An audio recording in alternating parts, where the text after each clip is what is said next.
Well, here's the argument that I've submitted to the Minnesota Supreme Court in support of my petition to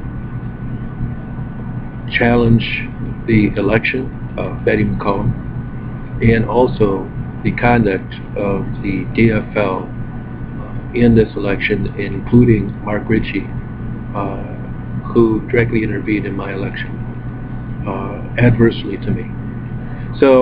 But here's the argument portion. The submission is rather long, but I want to get this out there so that people understand what is happening to this state and increasingly to this country, and that we should take back the DFL from these quota engineers.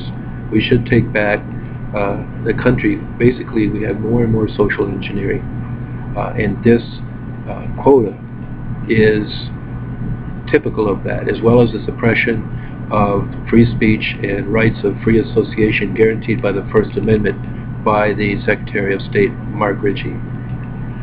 So here's the argument portion.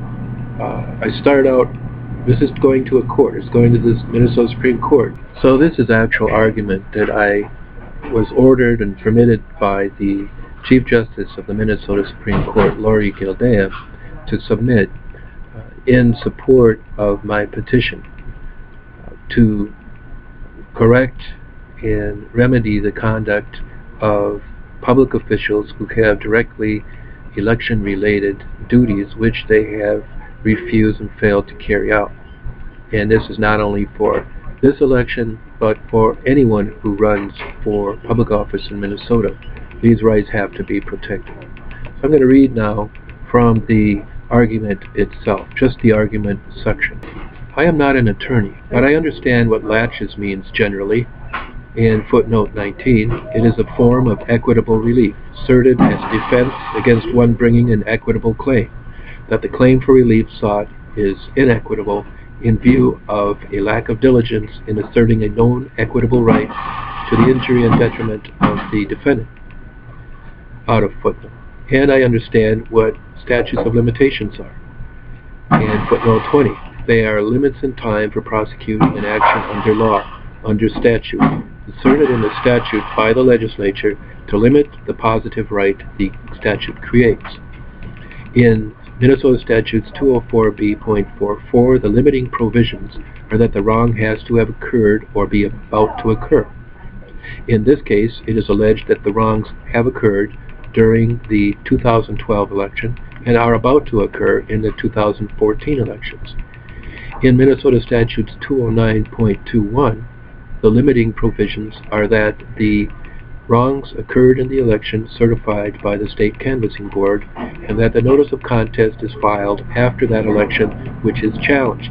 It must be served on the contestee, Betty McCollum, and filed with the district court within 7 days, by December 4th in this case, in order to give the Minnesota courts jurisdiction over the contest. And so that contest is contained in the notice attached to this petition as an exhibit. I have attached my notice of contest against Betty McCollum, which I filed on December 4th in this petition to the Minnesota Supreme Court.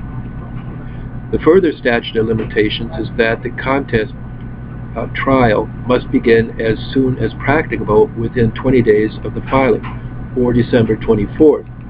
However, statutes of limitations can be tolled by equitable considerations, and in this case, since the respondent district court, supported by the state's chief election officer respondent Ritchie, impeded and barred the contest, that, I argue, is an equitable consideration justifying tolling the statute and allowing the taking of evidence for the U.S. House to act on as they see fit, and under the law and the powers vested in them. Out of footnote 20. I understand what the doctrine of mootness is. In footnote 21, mootness is the loss of standing. That is to say, a justiciable case in controversy. That's what standing is, where standing did occur but is lost by the courts. Out of footnote 21. And I understand what a claim for relief that can be granted under law means. And footnote 22, it means where a litigant believes they've been wronged, but it isn't an area where any kind of law recognized by the courts can have jurisdiction or power to grant the relief sought. It's often challenged by Rule 12 motions in civil procedure.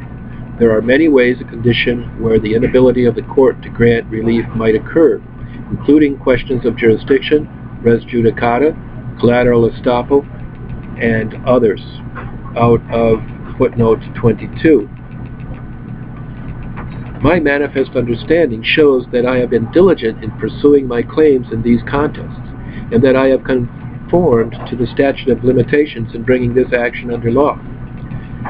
These are among the things I am required by law to research and apply to the facts of the case, also research diligently. As a non-attorney, I am the target of attempts to discredit my positions using these legal concepts and requirements, and so I do attend to them seemingly more than the attorneys. The attorneys here have toyed with the law and toyed with the facts, and toyed with my legal rights as an eligible voter, reflecting the rights of all Minnesota voters, and nominee for Congress. None of the respondents have shown any reason why either the legal doctrines of laches or mootness should be applied to stop this 204B.44 petition, or why the issues raised in the elections contest should not proceed with a judge taking evidence regarding the charges first raised in the 209 election contest and this court. Nor have any of the parties shown any failure to state a claim for relief in the petition. Accordingly, the petition should not be dismissed, and the trial should proceed to examine 1. The fitness of McCollum for office under Minnesota law, and 2. The failures of public officials which this court must remedy to maintain the purity of elections and ensure that this and future elections to the U.S. Congress will be an expression of the free will of the people.